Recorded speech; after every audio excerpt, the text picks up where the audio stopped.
Voilà, ça y est. Bien, alors bonne soirée à tout le monde. Bienvenue à cette vidéoconférence. Ça fait quelque temps que je voulais déjà la faire, vu que nous passons de moments très particuliers. Donc, je ne vais pas donner ni de nom, ni nombré, pour ne pas donner encore plus d'énergie ou plus d'importance à ce qui est déjà sur le marché. D'accord? Donc, aujourd'hui, on va surtout parler comment avoir un système immunitaire vraiment efficient, qui soit vraiment fort et qui puisse nous protéger contre tout genre de choses qui peuvent être tout autour de nous.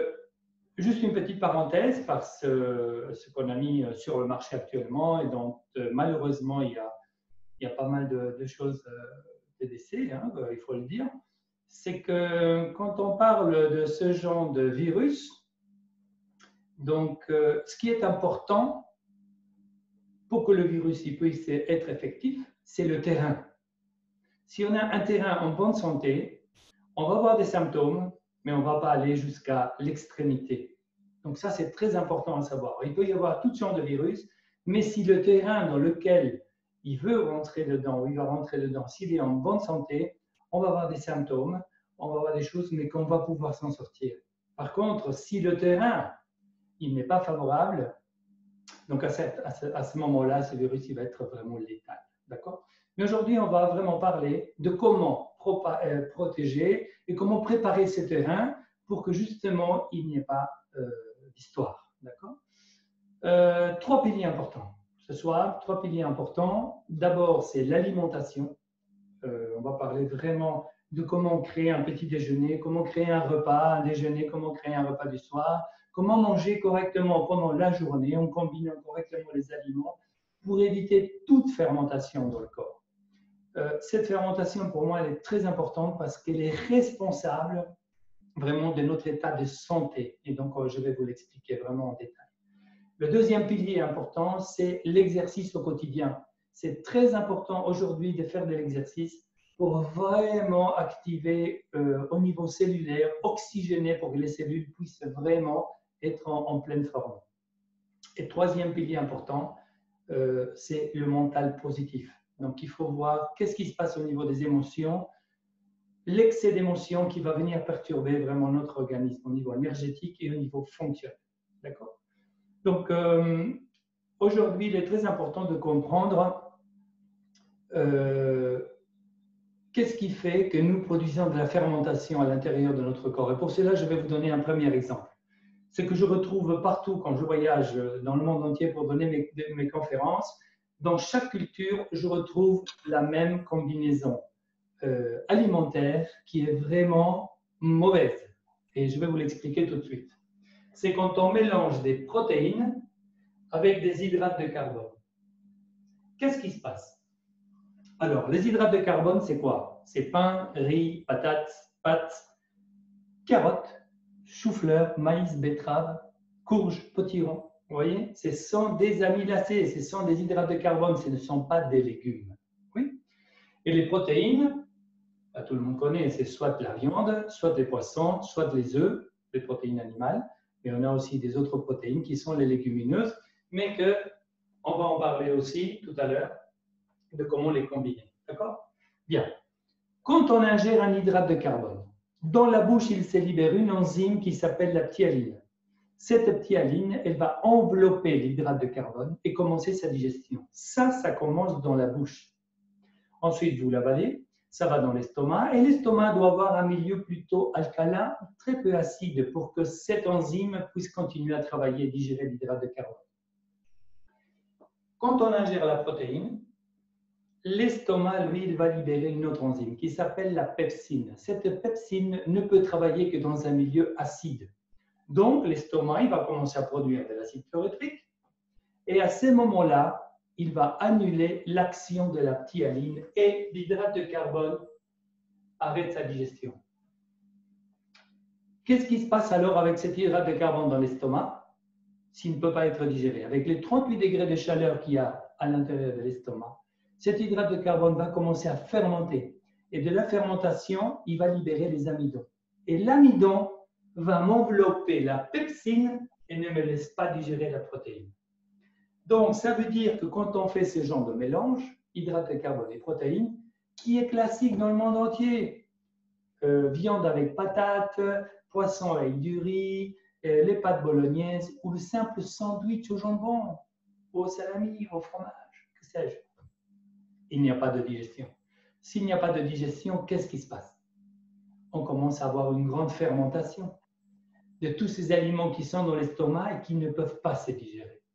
De cette fermentation, nous avons des tas de produits, de toxines qui vont être libérés, comme des acides, de l'ammoniac, de l'alcool, de l'hydrogène, du CO2, du méthane, et j'en passe. Tous ces produits-là vont passer dans le duodénum et dans l'intestin grêle. Ils vont m'abîmer vraiment toute la flore intestinale, vont abîmer la membrane intestinale et je vais avoir finalement un intestin perméable qui va laisser passer à travers la membrane dans le flux sanguin toutes ces toxines que je viens de vous décrire. Et le sang, il passe par où? Par vos muscles, vos tendons, de vos os, articulations, appareil génital, la peau, les glandes, produisant une quantité énorme de symptomatologie que parfois la médecine n'arrive pas à comprendre. Et qu'est-ce qu'on fait pour ça? Eh bien, pour tel symptôme, un tel médicament, la plupart du temps. Alors, il faut comprendre ceci. C'est qu'il faut combiner correctement les aliments pour éviter cette fermentation. En plus, comme vous pouvez voir ici dans le centre, nous avons les légumes. Les légumes sont de couleur verte, vert de verdure verte. La seule exception à ça, au vert, c'est le poivron rouge jaune, l'aubergine, le chou rouge, qui sont d'autres couleurs, mais que je les considère dans l'équipe des légumes. D'accord? Il faut savoir que les légumes ne se digèrent pas dans l'estomac. Il reste très peu de temps quand vous mangez un légume cru. Il reste entre 5, 10, maximum un quart d'heure et ça passe dans le duodénum ou dans l'intestin grêle, il va être digéré. Une autre erreur que vous commettez, c'est d'associer les hydrates de carbone avec des légumes crus. Quand vous mangez des patates avec de la salade, par exemple. Ça veut dire quoi ça? Ça veut dire que l'hydrate de carbone va retenir les légumes crus dans l'estomac et il ne va pas le laisser passer de l'autre côté. Donc, encore une fois, avec les 38 degrés de chaleur qu'on va avoir dans l'estomac, ces légumes-là, ils vont commencer à fermenter, une autre fermentation. Donc, c'est pour ça que les légumes, avec les hydrates de carbone, oui, on peut les associer, mais il faut qu'ils soient cuits. Alors, à ce moment-là, il n'y aura pas de fermentation. Les légumes peuvent se combiner avec les protéines. Les légumes peuvent être cuits ou crus, là, peu importe, parce que la protéine ne va pas retenir le légume dans l'estomac. Quand je parle de graisse, ici en bas, les graisses, je parle d'une excellente huile à première pression à froid, huile d'olive, de sésame ou de lin, qui peuvent se mélanger directement sur les légumes et qui peuvent directement se mélanger aussi avec les hydrates de carbone. Mais on ne peut pas frire les protéines. Quand on frit le poisson, la viande, le poulet, vous créez une couche de graisse autour de la protéine que la pepsine ne peut pas traverser pour aller digérer la protéine à l'intérieur. Donc, la viande, il faut qu'elle soit au grill, il faut qu'elle soit au four ou à la poêle, mais sans graisse. Il y a suffisamment déjà de graisse dans les protéines que pour en rajouter encore pour faire de la friture. D'accord? Bien. Nous parlons des légumes maintenant, les légumineuses. Alors, les légumineuses, comme les lentilles par exemple, elles sont faites d'une part de protéines et d'une part d'hydrates de carbone. À peu près 60-40, à peu près. Donc, si je prends mon exemple que je ne peux pas mélanger hydrates de carbone et protéines, si dans mes légumes j'ai mes protéines, je ne peux pas rajouter des hydrates de carbone. Donc, je ne peux pas rajouter ni la carotte, ni le riz, ni les patates dans mes lentilles. Et si j'ai ma part d'hydrates de carbone dans mes légumineuses, je ne peux pas rajouter de protéines. Donc, pas de saucisses rouges, pas de petits salés, pas de saucisses fumées. Vous me suivez? Donc, les lentilles peuvent se mélanger qu'avec des légumes verts cuits, toujours. Alors, vous allez me dire, oh là là, mais alors ça ne va pas être bon ou ça ne va pas être... Essayez de voir comment vous cuisinez. Dans la page web de methodomaniello.com, vous rentrez dans Bloc et vous choisissez votre langue, vous rentrez dans Bloc et vous avez toutes les recettes. D'accord? Bien. Donc, c'est très important de retenir ceci. Quand vous allez voir la vidéo, vous allez faire un stop, vous allez faire un, comment on appelle ça? Une photo de l'écran, et puis vous l'imprimez et vous le mettez dans votre cuisine. Vous allez voir, ça va vous aider.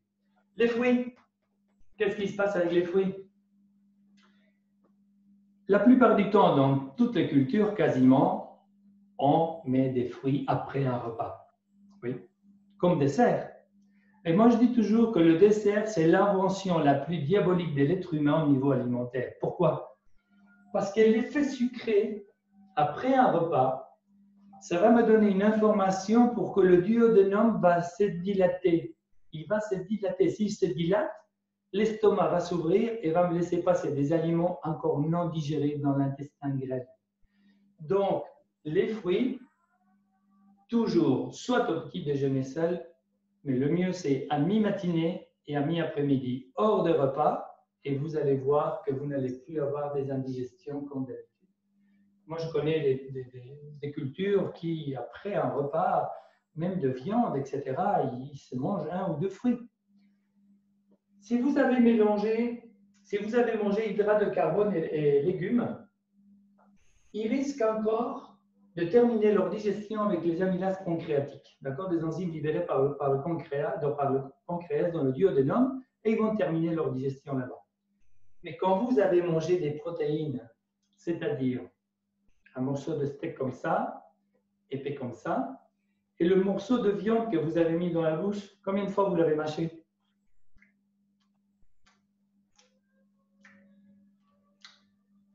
Et après, vous l'avez avalé. Qu'est-ce que vous avez fait en fait? Pas grand-chose. Hein? Vous avez à peine mâché un morceau de viande qui va tarder 2 heures et demie, même voire 3 heures, pour le réduire à 0,5 pour qu'il puisse passer dans le duodénum. Donc, imaginez-vous après un repas, votre steak est encore là, oui, et vous me mangez un dessert et un fruit. Vous allez laisser passer des morceaux de viande entiers dans votre duodénum et dans votre intestin grêle, qui n'a pas vraiment la capacité de digérer des grosses protéines. Donc, cette protéine, elle va fermenter, elle va pourrir et former de la matière. C'est une des causes de cancer de côlon à long terme. Donc, s'il vous plaît, pas de fruits après un repas. D'accord? Très important. Si vous suivez vraiment ces règles, vous allez éviter déjà toute fermentation dans le corps. Et le fait d'éviter déjà toute fermentation, vous n'allez plus avoir une symptomatologie. Vous allez garder votre intestin en bonne forme. Savoir que l'immunité, 70% de l'immunité vient de l'intestin. Donc, il faut vraiment prendre soin de vos intestins. D'accord? Il y a un livre en allemand qui s'appelle « La mort commence dans l'intestin ». Ça veut tout dire. D'accord? Donc, prêtez attention à comment combiner correctement ceci.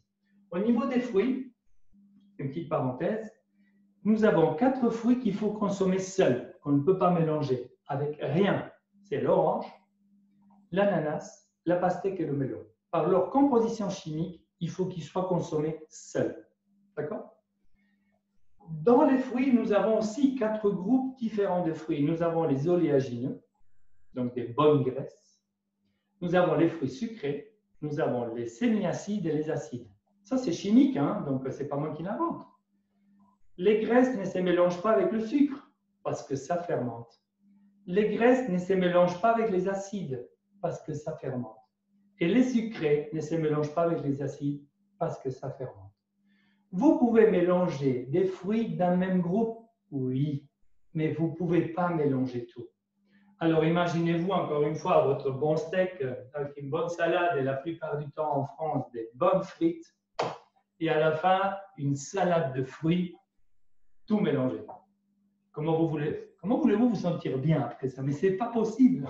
Vous me suivez? Ce n'est pas possible. Bien. Donc, maintenant, vous savez comment combiner les aliments, les fruits toujours en dehors des repas. D'accord? C'est très important. Et maintenant, on va voir ici comment préparer un petit déjeuner. D'accord? Alors, pour moi, et ça c'est mon avis personnel, d'accord, c'est que le cerveau, le matin, quand on se lève, il a besoin de glucose pour fonctionner. D'accord? Pour s'occuper vraiment des fonctions de l'organisme, il a besoin de glucose. Alors, il y a beaucoup qui disent qu'il y a une réserve dans le corps par rapport à ce qu'on a mangé le jour avant. C'est vrai, mais cette réserve n'est pas éternelle. D'accord? Donc, il faut quand même le matin apporter une certaine quantité de glucose pour que le cerveau puisse lui travailler. Donc, mon avis personnel est dans ma méthode, et ça fonctionne vraiment très bien, le petit déjeuner, on peut le composer vraiment de façon différente. Donc, nous pouvons avoir des céréales, nous pouvons avoir des biscottes ou des galettes, qu'on peut accompagner d'un lait végétal. Le lait d'avoine, pour moi, c'est un des meilleurs. D'accord. Nous pouvons accompagner ceci aussi de yogourt. D'accord. Très important aussi, c'est un yogourt végétal, c'est un yogourt de soja. Ici, on le voit bien. Voilà. Ici. D'accord. De soja. Maintenant, il y a de lait d'avoine, de lait d'épeautre. On commence à voir vraiment, pour chaque graine, on peut vraiment avoir une boisson. D'accord. Pour ceux qui ne peuvent peut-être pas trouver une boisson, c'est très facile à faire.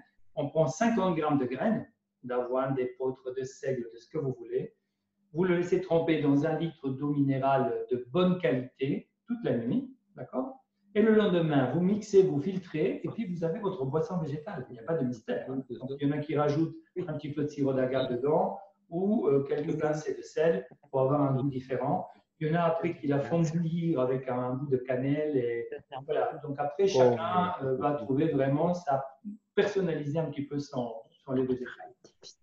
Bien. Ensuite, on peut aussi avoir du pain. Donc moi, je fais du pain maison. D'accord.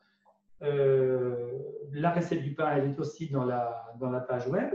D'accord. Donc le pain, moi, je l'accompagne avec de l'huile d'olive extra vierge. D'accord.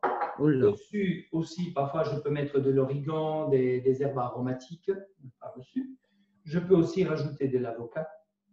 D'accord. Ou si vous avez un bon beurre végétal de bonne qualité. D'accord. Voilà. Donc, ça peut aussi se faire de cette façon-là. Et aussi, on peut prendre des fruits au petit déjeuner. Mais les fruits d'un même groupe. D'accord. On ne peut pas mélanger différents types de fruits. D'accord. Donc, soit on va manger des fruits acides, comme des kiwis, ou des choses comme ça, ou soit de l'ananas tout seul, par exemple. D'accord. Ou soit on peut aussi manger des fruits sucrés, comme des pommes ou des bananes. D'accord. Donc, je peux éventuellement vous envoyer la liste, si vous le voulez, quand vous m'écrivez à mon email, je peux vous envoyer la liste des aliments, d'accord, que vous pouvez combiner entre eux. Donc, ça veut dire qu'un jour, vous pouvez manger des céréales, un jour, vous pouvez manger des fruits, un autre jour, vous pouvez manger du pain, un autre jour, ça va être une biscotte avec un yogourt végétal. Donc, chaque jour, quelque chose de différent. D'accord? Bien. Ensuite, à mi-matinée, d'accord, entre votre petit déjeuner et entre… Un sandwich au jambon. D'accord, à mi-matinée, c'est le temps des fruits. Alors, moi, un sandwich au jambon. Le matin, alors attendez voir, parce qu'il y a quelqu'un, s'il vous plaît, s'il y a quelqu'un qui vient de rentrer, veuillez éteindre votre micro parce qu'on vous entend. Ah bon. Très bien. C'est moi. Voilà, s'il vous plaît. OK, très bien. Donc, le matin, à mi-matinée, on va travailler avec des fruits. Donc, moi, je dis toujours, les fruits acides et semi-acides, toujours le matin. D'accord? Et les fruits sucrés ou les oléagineux, ils peuvent se manger soit à mi-matinée ou soit à mi-après-midi. D'accord? Très important. Donc, ça, c'est vraiment le temps des fruits. Bien. Au déjeuner, 3 fois par semaine, on va voir des hydrates de carbone avec des légumes cuits. 2 fois par semaine, on va avoir des protéines avec des légumes crus ou cuits. Et 2 fois par semaine, on va avoir des légumineuses avec des légumes cuits. Ça, c'est à midi. D'accord? Il faut que ça soit rotatoire et varié. Le soir, on va travailler avec des protéines et des légumes cuits ou crus. Et le jour où vous avez des protéines à midi, vous allez prendre des hydrates de carbone et des légumes cuits le soir. Comme ça, vous allez, dans une journée, vous allez avoir des hydrates de carbone, des protéines, des fruits, des légumes et des graisses. Donc, c'est tout ce que votre organisme il a besoin pour qu'il puisse fonctionner au niveau cellulaire. Vous êtes en train d'apporter, vous êtes en train de faire une nutrition cellulaire pour qu'elle puisse fabriquer de l'énergie et vous maintenir en bonne santé. Ça, c'est fondamental. Il faut manger 5 fois par jour. Quand je disais dans mes conférences, il faut manger 5 fois par jour, les gens me disent, oh là là, mais manger 5 fois, c'est trop. Non, quand je dis 5 fois, c'est un petit déjeuner, un fruit à mi-matinée, d'accord? Ce n'est pas un repas, c'est un fruit à mi-matinée, le déjeuner à midi, le fruit l'après-midi, ce n'est pas un repas, c'est un fruit, et le soir. Et vous maintenez de cette façon-là une glycémie constante dans le sang. Très important. Il faudrait voir encore, il y a des micros qui sont ouverts, s'il vous plaît. D'accord? Donc, c'est très important de travailler comme ça toute une journée. Alors, il y a des gens qui parlent du jeûne intermittent ou du jeûne tout court. Moi, je suis partenaire de manger 5 fois par jour pour apporter à l'organisme vraiment tous les nutriments nécessaires pour qu'il puisse fonctionner et que votre métabolisme puisse vraiment travailler au niveau optimum. Ça, c'est fondamental. Bien. Et de cette façon-là, votre système immunitaire, il va vraiment être performant.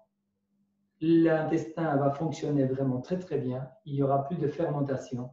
Vous allez avoir des très bonnes digestions. Vous n'allez plus avoir le ventre gonflé. Vous allez dormir correctement. D'accord ? Et vous allez sentir vraiment un gain d'énergie et de vitalité. Ça, c'est fondamental. Je dois dire que depuis que j'ai protocolisé cette méthode, d'accord ? Après 25 ans de recherche et d'avoir étudié plusieurs méthodes alimentaires, il y a 5-6 ans, j'ai protocolisé cette méthode et j'ai actuellement plus de 5000 patients qui me suivent dans le monde entier avec des résultats spectaculaires au niveau médecine générale, pour passer d'une simple rhinite à un cancer. D'accord. Vraiment, on peut travailler sur différents plans. C'est fondamental. Bien. Dans les temps qui courent également, il est très important, et j'aimerais bien vous parler de ça, ce sont les huiles essentielles. D'accord ? Les huiles essentielles sont fondamentales parce que c'est un outil de travail qui peut vraiment nous aider à nous maintenir en bonne santé. Alors, ce que je dis toujours, c'est que dans votre poche, toujours, il faudrait avoir une huile essentielle de citron et une autre vraiment de menthe. L'huile essentielle de citron et de menthe, les deux combinés, vous pouvez faire des milliers de choses avec, surtout parce que c'est anti-inflammatoire, antiviral, antibactérien. C'est digestif, c'est anti-inflammatoire, c'est rafraîchissant. Donc, vous pouvez vraiment utiliser, c'est des huiles qui sont très simples à trouver, d'accord ? Moi, je travaille avec la compagnie de Young Living parce que ce sont des huiles vraiment très pures et de très, très bonne qualité, d'accord ? Ça, c'est pour vous aider. Et quelque chose pour nous nettoyer. Alors, il faut savoir qu'en même temps, le citron et la menthe, ça va nous aider vraiment aussi à désintoxiquer, nous nettoyer de l'intérieur. Et une plante très importante que j'ai connue en Croatie, c'est l'hélichrysum. L'hélichrysum, ça aide vraiment à nettoyer le sang de toutes ces toxines. C'est vraiment fondamental. Et il y a un produit qui s'appelle Inner Défense. Ça, c'est pour vraiment stimuler vos défenses immunitaires si vous vous sentez à plat. C'est fait à base de thym, de l'origan, du basilic, vraiment des plantes qui sont médicinales et qui sont très bien pour nous maintenir un système immunitaire important. Pardon. Et en même temps, nous avons des produits aussi comme FIS, d'accord, qui nous aident vraiment à désinfecter toute notre maison. D'accord. Bon, il y a des tas de produits naturels. Moi, je travaille avec ceux-là parce que je les connais très bien. Et on a des petits sprays qu'on peut vraiment mettre dans les mains, avoir dans son sac pour nettoyer tout moment, désinfecter n'importe quelle surface, les mains, les souliers, tout ce que vous voulez. Et on peut nettoyer vraiment le sol, le linge avec des produits naturels et qui sont vraiment désinfectants. D'accord ? Ça, c'est quelque chose en plus qu'on peut vraiment travailler chez soi à la maison pour être vraiment dans des bonnes conditions d'hygiène.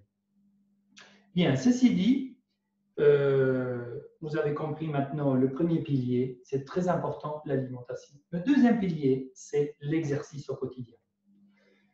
Le corps, il est fait pour bouger. On ne peut pas rester assis, couché ou... Non, non, non, non. Le corps, il est fait pour bouger. D'accord? Si la Terre, elle s'arrête maintenant, il y a tout qui meurt. Donc, si nous, on se met et on se couche, eh ben, on ne va pas vivre longtemps. Parce qu'en plus, c'est le 4e facteur de risque de mortalité au monde, la sédentarité. Alors, il faut savoir que même avec 3 heures de sport par semaine, on est considéré comme sédentaire. Donc, il faudrait faire 3 heures et 5 minutes. Là, on devient sportif. D'accord? C'est juste pour la blague, en tout cas. Alors, il est clair qu'il y a des gens qui passent des heures et des heures à suer la goutte froide, à lever des poids, là, pour sortir des muscles, tout ça. Ce n'est pas ça qu'il a besoin, le corps. Le corps, il a besoin de bouger. Et qu'est-ce qui est de plus facile et qui ne coûte vraiment rien du tout, sauf une bonne paire de baskets? C'est marcher. Marcher 30 minutes par jour, c'est ce qui va vraiment d'un pas. Attention, ne pas faire les boutiques, mesdames, comme ça. Non, non, non. C'est marcher d'un pas brusque, d'accord? Pour faire du cardiovasculaire, transpirer un petit peu. Vous êtes en train d'activer la circulation, vous êtes en train d'oxygéner au niveau cellulaire et vous activez plein de choses au niveau hormonal, au niveau de votre métabolisme. Donc, c'est fondamental vraiment faire de la marche rapide tous les jours. 30 minutes par jour. Ne me dites pas qu'en 24 heures, vous n'avez pas 30 minutes pour vous. Si vous ne les avez pas, c'est que vous ne gestionnez pas bien votre temps. D'accord? Il est très important aujourd'hui de se prendre le temps pour soi. Ce n'est pas une question d'égoïsme. D'accord? C'est pour dire oui, mais d'abord mes enfants, après c'est mon mari, après c'est mon travail ou ma femme, non? Et après c'est le voisin. Et vous? Quand est-ce que vous prenez le temps pour vous? Certainement, vous avez déjà pris l'avion. Et s'il y a une dépressurisation de cabine, qu'est-ce qui se passe? Les masques qui tombent et vous avez vos 2 enfants à côté. Vous faites quoi avec les masques? La plupart d'entre vous, vous allez prendre les masques et les mettre à vos enfants, n'est-ce pas? Eh bien, pendant que vous mettez les masques à vos enfants, vous perdez connaissance, vous allez mourir et vous ne pouvez plus rien faire. L'hôtesse de l'air vous dit au départ, si les masques y tombent, d'abord mettez le masque vous-même et ensuite vous pouvez aider les autres à mettre les masques, ceux de devant, de derrière et tout ça. Vous faites ça dans votre vie? La plupart du temps, non. Donc, ce n'est pas une question d'égoïsme, encore une fois. C'est d'abord vous, ensuite vous, et après vous, et ensuite viennent les autres. Mais d'abord, il faut prendre soin de vous. Prenez du temps pour vous, c'est très important. Si vous avez du temps, prenez une demi-heure pour aller faire de la marche et activer votre système cardiovasculaire. Vous allez voir, très rapidement, vous allez sentir les bénéfices. D'accord? Ça, c'est le 2e pilier. Et le 3e pilier, enfin, ce sont les émotions. Quand j'entends ce que j'entends et quand je vois ce que je vois, comment avoir un mental positif aujourd'hui? Bien. Qui décide le matin, quand on se lève, de quelle humeur vous allez être? Ma femme ou mon mari, mes enfants, le patron de mon travail? Qui décide de mon humeur à moi? Moi-même. Et la plupart du temps, on ne se donne pas le droit de vivre les émotions, de les expérimenter, de les verbaliser. D'accord? Et la plupart du temps, on se tait, on mange l'émotion, et un jour, on se rend compte qu'on est en train d'avoir un symptôme bien particulier, et on ne sait vraiment pas d'où ça vient. Il faut savoir que les émotions, quand elles sont en excès, alors nous pouvons avoir, par exemple, un excès de préoccupation, de tristesse, de peur, de rage, de colère ou de joie. Donc, ce sont des émotions qu'on doit vivre tous les jours. Et c'est très bien de les vivre, justement. C'est très bien de les vivre. Seulement, quand l'émotion, elle devient excessive et que ça dépasse un certain niveau, donc ça va me perturber l'organe en relation avec cette émotion-là. D'accord? Ça va déjà déséquilibrer au niveau énergétique qui va influencer au niveau fonctionnel et ensuite la maladie apparaît. C'est pour ça qu'il est fondamental, d'accord, de prendre conscience qu'on est sur Terre simplement de passage. On est là pour expérimenter une vie terrestre. Oui? Et que chaque jour, on a une nouvelle leçon à apprendre. C'est vrai que les leçons, parfois, sont très dures, très douloureuses à la fois, d'accord? Mais vous n'avez pas 50 000 possibilités de réaction face à un événement douloureux, ou pas. Soit vous mettez dans un coin et vous dites « Pourquoi moi qui suis bien sorti ?» Bon, donc la position de victime qui ne sert strictement à rien. Et la deuxième possibilité, c'est que dois-je comprendre avec l'information que je suis en train de recevoir et qui réellement me dérange? Là, vous êtes en train de travailler au niveau spirituel. Quand vous venez au monde, vous imaginez une pyramide, d'accord? Quand vous venez au monde, vous avez les étapes de l'enfance, de l'adolescence, la vie adulte, le mariage, la maison, le chien, la voiture, le travail. Mais à la fin de ça, il n'y a plus rien là, à la fin de la pyramide. Donc ça, c'est ce que moi j'appelle le développement à l'horizontale. D'accord? Ce développement à l'horizontale, c'est le développement de l'ego. C'est très bien de développer son ego. C'est nécessaire au départ. C'est la base. Mais il arrive un moment où l'ego, il faudra mettre une limite et un terme pour pouvoir rentrer dans la pyramide et commencer un développement dans la verticalité. Donc, on va laisser le moi pour la recherche du soi. Donc, on va vers le transpersonnel. Et plus on va commencer à s'élever au niveau vertical, plus on va avoir un droit de regard large de la vie et on commence à comprendre de plus en plus pourquoi on est là et qu'est-ce qu'on est venu faire ici. D'accord? Donc, on est dans une école et tous les jours, on a une nouvelle leçon à apprendre. Donc, maintenant, à vous de décider. Soit vous mettez dans un coin et vous pleurez, ou soit vous essayez de comprendre pourquoi ça vous dérange.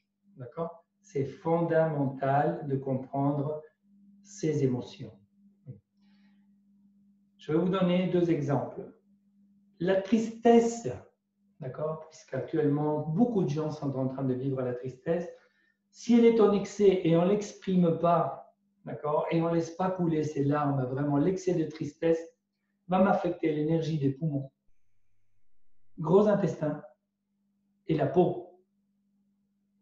Et si on ne fait rien contre ça, ben on peut avoir des problèmes pulmonaires, on peut avoir un problème intestinal et on peut avoir des problèmes de peau, mais de tout type, jusqu'à un cancer de poumon ou un cancer de peau. D'accord? Donc, il faut être prédisposé aussi. Si pendant toutes ces années, vous avez mal mangé, votre corps il est devenu très acide, d'accord? Vous empêchez les cellules de s'oxygéner. Donc, un pH acide dans le corps, ces cellules ne peuvent pas respirer, vont mourir. Et si vous rajoutez encore l'émotion là-dessus, eh ben, ces cellules, elles vont muter et elles vont devenir cancéreuses. Donc, attention, vivez l'émotion de la tristesse, donnez-vous le droit de pleurer ou de vivre. Si vous êtes en colère, vivez la colère. Ne cassez rien, hein. Vous allez dans les bois, vous cassez du bois.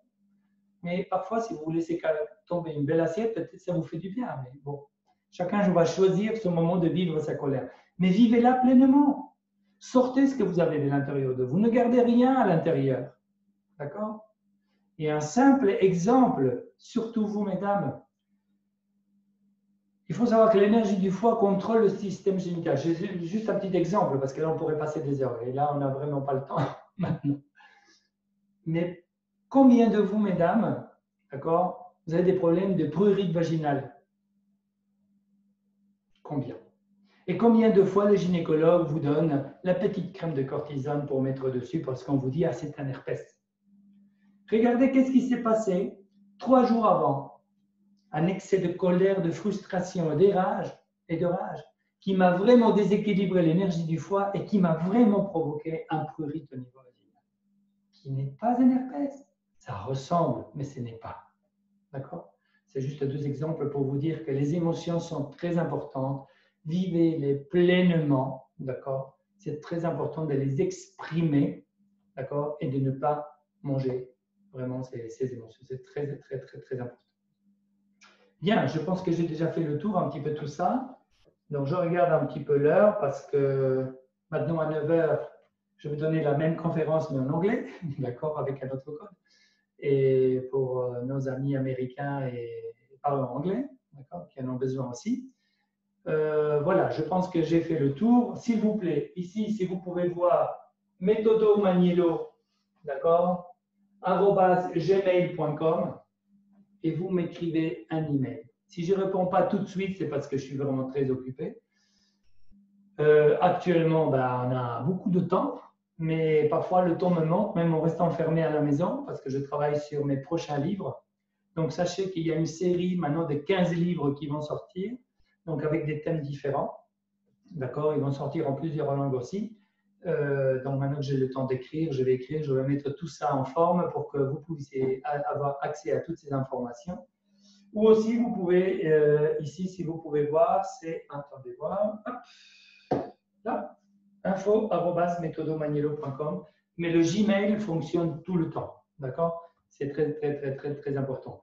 Donc, n'hésitez pas. On n'aura pas vraiment l'occasion de faire questions-réponses. Donc, je vais arrêter l'enregistrement maintenant pour pouvoir le mettre sur YouTube. Je vais ouvrir un tout petit peu pour avoir 2-3 personnes pour vous saluer personnellement. Et de toute façon, je reviendrai avec des petites vidéos, avec des recettes que je fais live, que vous pouvez regarder. Allez voir un petit peu dans YouTube, d'accord, Metodo Maniello.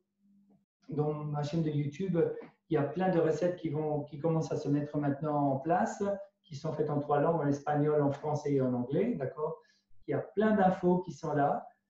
Et puis, n'hésitez pas à me contacter si vous avez vraiment besoin de ma méthode. Pour l'instant, donc, je vais donner des consultations online, d'accord, par WhatsApp, par téléphone, pour ceux qui en ont vraiment besoin. Et voilà, et on va rester en contact. N'hésitez pas, je réponds toujours, n'hésitez pas si vous avez des questions, des doutes, à me contacter. Donc, je vous dis à très bientôt. Merci d'être venus si nombreux à écouter cette conférence. On en avait vraiment besoin pour que vous ayez vraiment un bon système immunitaire, d'accord, très important, avoir un mental positif et un bon physique qui va vraiment vous maintenir en bonne santé. À très bientôt.